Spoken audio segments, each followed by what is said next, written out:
이사야서 13장, 14장 말씀을 통하여서 지금 오늘까지 말씀을 통하여서요. 바벨론에 대한 그러한 심판의 말씀을 보고 있습니다. 어제는 바벨론 나라에 대한 그러한 심판을 하나님께서 말씀하여 주셨다고 하면 오늘 말씀은 바벨론의 그러한 왕, 바벨론의 그러한 여러 다스렸던 그 최고의 권력의 정점에 있었던 그러한 바벨론 왕들의 교만과 몰락에 대하여서 오늘 말씀하여 줍니다. 우리가 이 시대를 보게 되면 세상을 살아가다 보게 되면 참 수많은 영웅 호걸들을 볼 수 있지 않습니까? 정말 나는 새도 떨어뜨린다라고 하는 그러한 사람들도 볼 수 있는데 세월이 지나며 순식간에 그 권력이 떨어지는 허망한 모습을 보여주는 것처럼 오늘 그 이사야서 14장의 말씀은 바로 바벨론 왕의 이러한 모습을 볼 수 있죠. 당장 우리가 이 바벨론 왕의 모습을 보면서 이렇게 됐구나라고 할지 모르겠지만 만약 이것을 그 시대에 이러한 것들이 벌어지는 것을 본다면 이것은 엄청나게 큰 뉴스였을 것입니다. 왜냐하면 이것은 결코 그럴 수가 없는 그러한 사람들이라고 생각되어지기 때문이죠. 그러나 그럼에도 불구하고 하나님이 계속 저희가 이러한 심판에 대한 말씀을 볼 때 항상 염두에 둬야 되는 것은 하나님이 역사의 주관자가 되어신다는 것을 우리가 분명히 깨닫고 보아야 됩니다. 이 세상의 힘이 아니라 하나님의 역사를 주관하신다는 것을 우리가 놓치고 보게 되면 단순히 이 말씀의 그러한 참된 의미를 우리가 깨달을 수가 없게 되죠. 오늘 말씀을 보게 되면 앞부분에선 그 바벨론의 나라의 멸망을 보여주시고 또 뒷부분에서는 바벨론 왕의 멸망에 대하여서 말씀하시지만 그 중간에 보게 되면 이러한 바벨론이 멸망하게 되면 그 자연스럽게 구원받는 또 사람들이 생깁니다. 오늘 1절과 2절 말씀이 바로 그것이죠. 남유다의 사람들이 포로로 붙잡혀갔던 사람들이 이제 다시 구원의 그 은혜를 또 얻게 되어지는 것입니다. 여호와께서 야곱을 긍휼히 여기시며 이스라엘을 다시 택하여 그들의 땅에 두시리니 하나님께서 그들을 다시 택하셔서 다시 그들을 구원하신다라는 것을 말씀하여 주시는 것입니다. 바벨론의 그러한 멸망이 반대편에서는 구원받는 그러한 성도들에게는 그 이스라엘에게는 구원의 그러한 날이 되어짐을 우리가 알 수 있죠. 이게 3절 말씀에서도 그것을 그렇게 말씀하지 않습니까?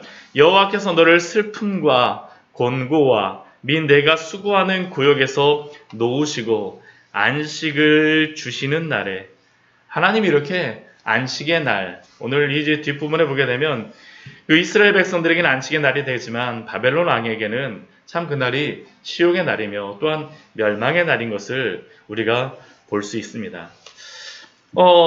그리고 그 뒤에 나오는 말씀은 바벨론 왕을 향하여서 하나님이 이사야 선지자에게 이 노래를 지어서 부르라 라고 말씀합니다. 이 노래. 어떻게 보면 바벨론 왕에게는 참 치욕스러운 그러한 노래일 수밖에 없습니다. 그 노래의 시작이 무엇입니까? 압제하던 자가 어찌 그리 그쳤으며 강포한 성이 어찌 그리 패하였는고. 꼭 그 뉴스에 헤드라인 나오는 것처럼요. 압제하던 자가 어찌 그렇게 그것이 그쳐졌으며 강포한 성이 한순간에 그렇게 어떻게 패하여졌는가라고 이 시의 이 노래는 시작합니다. 여호와께서 그것을 다 꺾으셨기 때문이죠. 5절 말씀과 같이 여호와께서 악인의 몽둥이야 통치자의 귤을 꺾으셨도다. 그렇게 강력하였던 바벨론 왕의 통치, 그리고 그 강력한 것을 사람은 꺾을 수가 없었죠. 하나님이 꺾으셨습니다. 여호와께서 그리고 하나님께서 이렇게 그 몽둥이와 통치자의 귤을 꺾으시게 되니까 어떻게 합니까?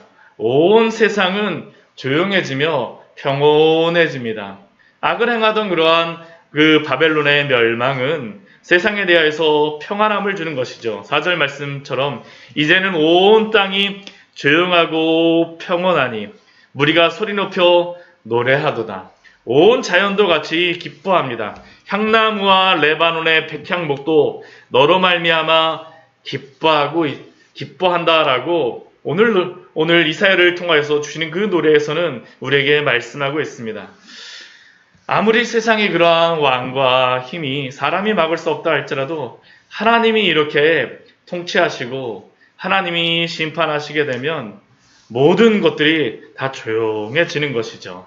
조용해질 수밖에 없습니다. 왜냐하면 하나님이 이 땅을 다스리시는 그러한 참된 주인이시기 때문에, 왕이시기 때문에 그렇습니다.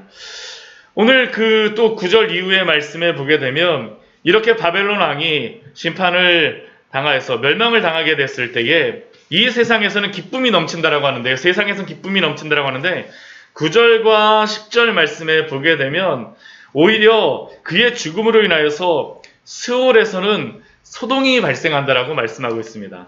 아래 스올이 너로 말미암아 소동하며, 구약 성경에서 스올은 죽은 자들이 가는 그러한 곳 아닙니까? 그 죽음 이후에 내려가는 곳으로서 구약 성경에서는 말씀하고 있는데, 바벨론 왕이 죽음을 당하고 스올로 내려갔다라는 것이죠. 그러니까 어떻습니까? 그 스올에 먼저 가 있던 사람들이 있어요. 세상의 모든 영웅과 열방의 모든 왕이 일어나서 이 바벨론 왕을 막 맞이합니다. 근데 기뻐서 맞이하는 게 아닙니다. 그 10절 말씀을 보면 그들이 그를 맞이하는 그러한 말이 있습니다. 뭐라고 맞이하고 있습니까?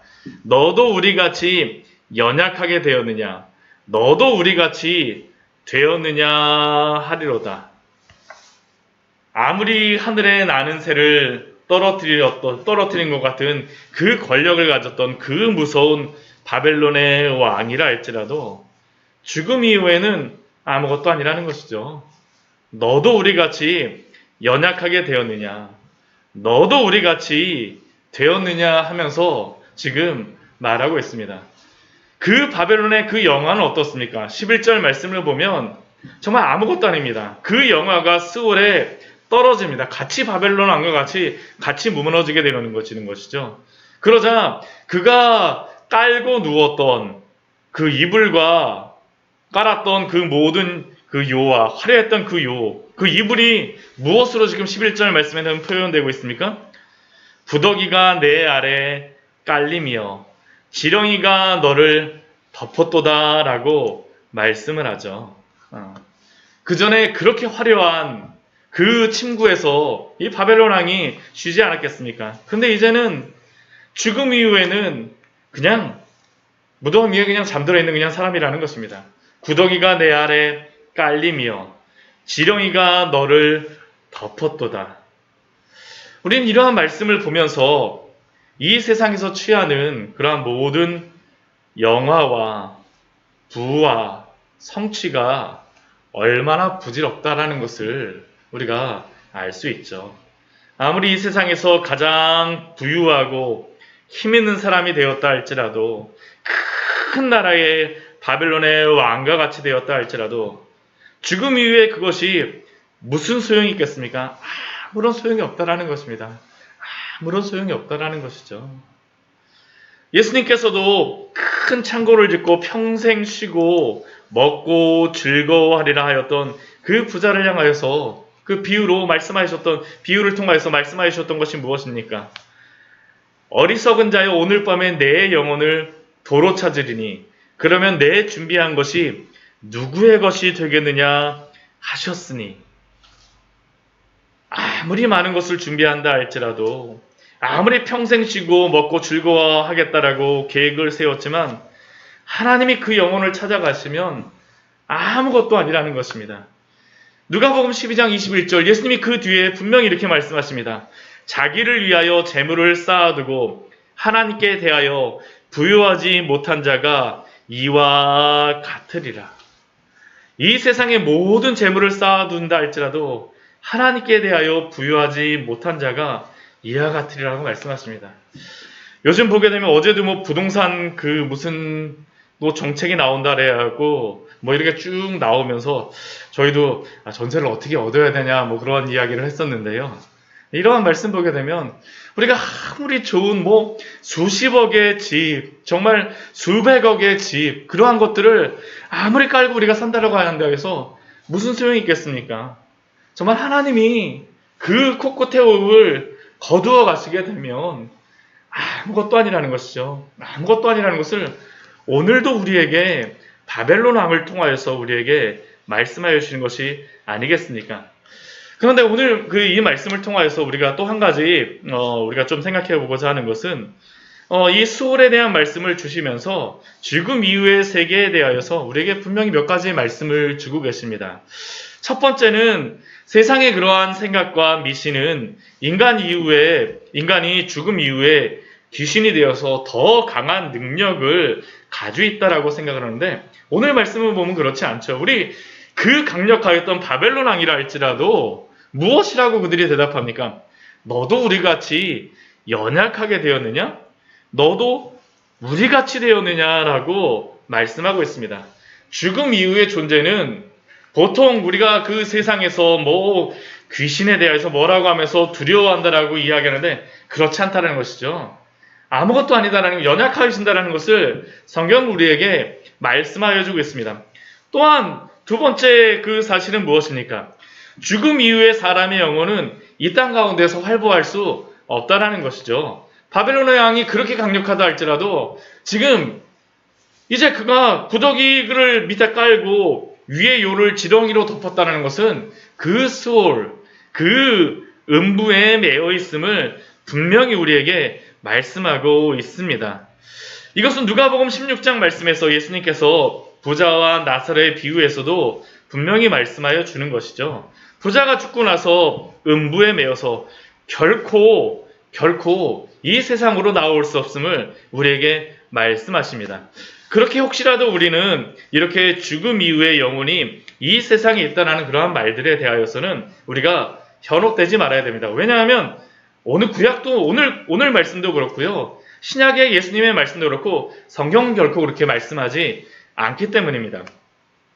그리고 12절 이후의 말씀을 보게 되면 이게 굉장히 그 유명한 그러한 말씀 중에 하나이죠. 그 너 아침의 아들 계명성이여 어찌 그리 하늘에서 떨어졌으며 너 열국을 엎은 자여 어찌 그리 땅에 찍혔는고. 바벨론 왕이 스스로를 향하여서 자신을 계명성으로 아침의 아들로, 이것을 뭐 그 금성이라고도 이야기를 하고요. 또 루시퍼라고도 뭐 그 해석을 하기도 하지만 첫 번째 먼저 우리가 여기서 말씀하고 있는 것은 무엇입니까? 아침의 아들이라고 이야기하며 계명성이라고 이야기를 하고 스스로 신과 같이 여겼던 그 바벨론 왕이 어떻게 됩니까? 하나님이 그 하늘에서 떨어뜨리게 하는 것이죠. 열국을 엎었던 자라 할지라도 땅에 떨어졌다라는 겁니다. 그 바벨론의 왕이 내가 하늘에 올라가서 무별 위에 자리를 높이고 북극 지폐의 산 위에 하나님의 그 자리를 탐한 것처럼 교만하여지고 또 가장 높은 구름에 올라가서 지극히 높은 이와 같이 높아지리라고 그가 그렇게 말하였지만 그러나 그는 지금 어디에 있습니까? 15절 말씀 보면 분명히 말씀하시죠. 그러나 이제 내가 스올 곧 구덩이의 맨 밑에 떨어짐을 당하였다라고 말씀하고 있습니다. 우리가 다니엘서 3장과 4장 말씀을 보게 되면 느부갓네살 왕이 자신을 하나님과 같이 그렇게 되고자 그렇게 막 노력을 하지 않았습니까? 자신이 신상을 만들고 나서 모든 나라의 사람으로 하여금 그 자신의 신상 앞에 절하게 하죠. 그런데 다니엘 4장 말씀에서 바로 나오는 것이 무엇입니까? 하나님께서 그 느부갓네살 왕을 짐승과 같이 그냥 만들어 버리시잖아요. 짐승과 같이. 그냥 이 땅 하늘과 같이 높아지고자 그 바벨론의 왕들은 그렇게 노력하였지만 하나님이 그걸 원하시지 않는다라는 것이죠. 이 바벨론이라고 하는 지역은 대대로 우리가 성경을 보아도 하나님과 같이 되고자 하는 그러한 영웅호걸들이 많이 났던 그러한 지역입니다. 우리가 창세기 11장 말씀을 볼 때에도 나왔던 말씀이 무엇입니까? 신할 땅에 바벨의 탑을 세우죠. 그들은 그곳에서 탑을 쌓고 하나님과 같이 높아지고자 하지만 그러나 그 결과는 무엇입니까? 하나님이 다 흩어버리셨습니다. 그리고 이 말씀은 우리 14장 우리 12절서부터 15절의 말씀은 그래서 이 사탄과 영적인 그러한 교만의 그러한 말씀으로 해석을 하기도 합니다. 사탄이 교만한 하나님 앞에서 교만한 모습으로 해석하기도 하죠. 그러나 그러한 모든 것들에 대하여서 영적인 것이든 이 세상의 모든 것이든 간에 하나님 앞에 교만한 그러한 존재는 어떻게 합니까?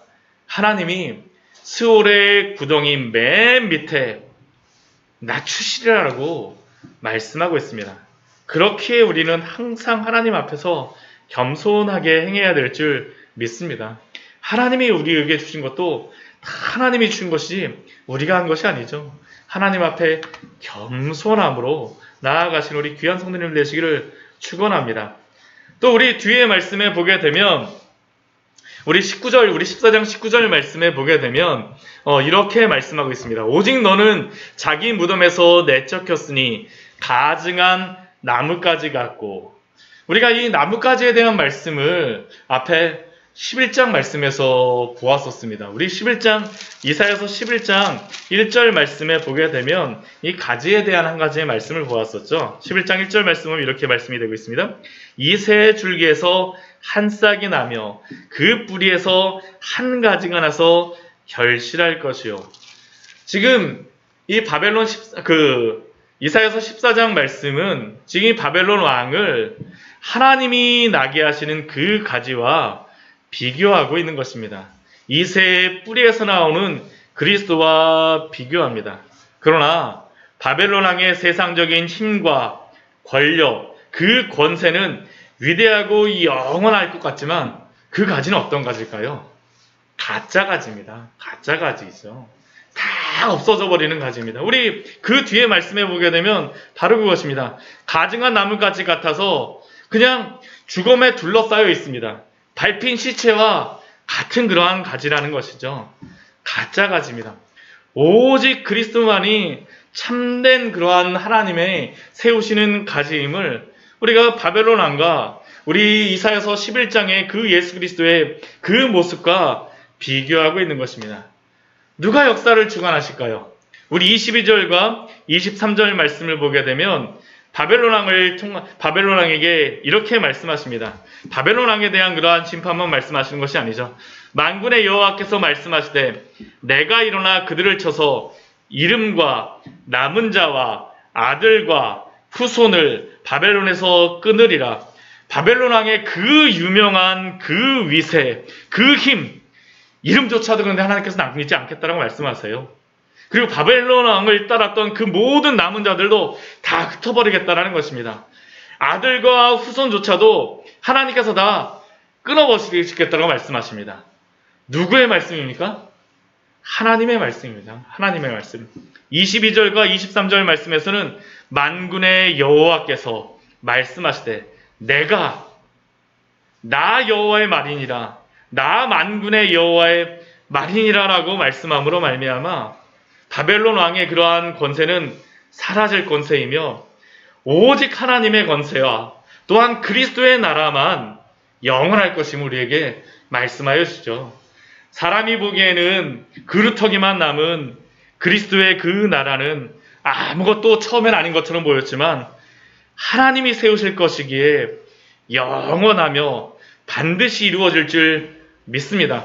오늘도 우리가 이 소망을 가지고 나아가는 것이죠. 이 소망 가운데에서 만군의 여호와가 이루실 것을 기대하며 우리 오늘 하루도 힘차게 살아가시기를 축원드립니다. 같이 기도하도록 하겠습니다. 하나님,